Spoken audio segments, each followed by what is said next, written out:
Okay, I'm Tony Bickle, K5PJR, and let me introduce Mike and yourself. Mike Bruck, W5MRB. Yeah, Mike and I put a 1296 beacon just south of Harrison, Arkansas, about 10 miles south, is a mountain down there called Boat Mountain. And it's 1,100 feet above the average terrain around there. And the beacon is, it's on, like I said, on 1296, about 135 up a little. And it runs about 15 to 17 watts and is being reliably received out 200 miles almost all day, every day. And to give you an idea of the coverage that we have out there, I live 65 miles away, and any way I point my antenna without a preamp or anything, it hears it. So it takes very little to hear it. And I did a lot of the design work. Mike did all the heavy lifting, grunting, and complaining. But he can tell you stories about climbing the tower. He actually did the tower work for me, and we had a lot of fun. Also, we want to thank the guys down in Harrison, Arkansas, the local club down there. They were kind enough to let us use their site, and they have a 147,000 repeater down there. So here, Mike, tell them what it was like sitting on the tower looking down. 90 feet up on top of a mountain, 1,200 feet above average. Yeah. Lots of wind that day. And it was foggy, you couldn't see diddly. Oh yeah, you could see real. Yeah. Well, what antenna did you put up? It's what's known as an Alfred long slot that I designed. It's got a measured gain of about 4.5 dB. And it's just made out of, for the fun of it, made it out of a piece of tubing that an old DB224 that was originally there, and just sawed the slot out with a common, what do they call them, jigsaws? Yeah.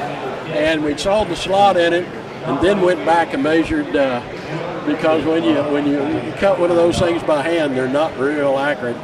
So you have to toot it after you build it. Did you haul the antenna up or pull it up? We pulled the antenna up on a bracket that Tony built out of 4-inch. Out of steel? 4-inch channel steel, about 6 feet long. 3/16 inch steel channel. Which was fine. I had a guy working on the tower with me that was about 8 feet above me that actually had the antenna in his hand, and he didn't tie it off well, and he dropped it, and it fell across my belt, caught it, and still got scars.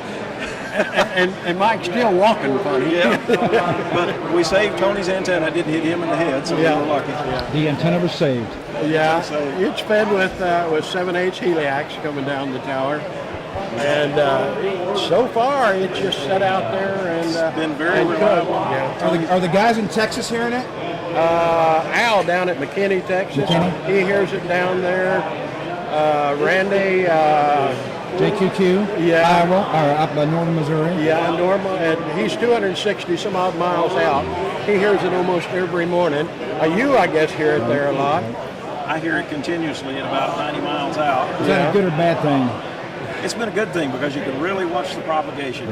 You can learn a lot. It's usually down just a little above the noise, but occasionally it'll come up S8, S9 or stronger. But it's always there at my location. I know Steve, AG4V, copies it in Memphis. Also. Yeah. But the interesting thing about it that I've noticed at about 65 miles out is I watch the signal strength, and when it comes out at the 150 to 200 mile station, it goes down at my house. So I guess maybe it's going over my head. I don't know what's happening. But it's a real good indicator, and as a storm front comes through, you can see that front move. I mean, it's just as well defined as anything. It's been quite an educational tool. It's funny how sometimes you hear the multipath, sometimes you hear multiple signals. And we're measuring now. The next project is to watch the polarization shift on it as it comes over the horizon. Would you do anything different next time around, or are you happy with what you did this time? The thing that I'm really unhappy about is frequency stability. We have a crystal, a quality crystal, inside of an oven and the beacon sets, it's kind of a bad deal, but the beacon sets in, remember the Conex containers, the metal Conex container? Sits in there with no air conditioning. So it's probably 9 million degrees in there, but the crystal is slowly moving down in frequency. So the next plan is we're going to lock it to GPS and bring all that foolishness to a halt. This polarization shift is going to be something. If we can get enough guys that can receive horizontal and vertical separately.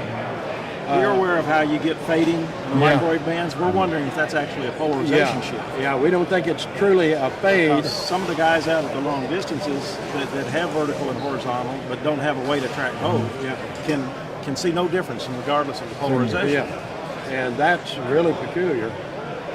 So, we want to also encourage the beacon has its own email address, and it's just K5PJR beacon, BCN, at gmail.com. And anybody that hears us, please send us a signal report, or we watch, what's that, the UHF logger, is that what it's called? Right. Or listed in there, just whatever, because we are trying to build a database to look at attenuation across the different paths. I'm Tony, K5PJR. Mike, W5MRB.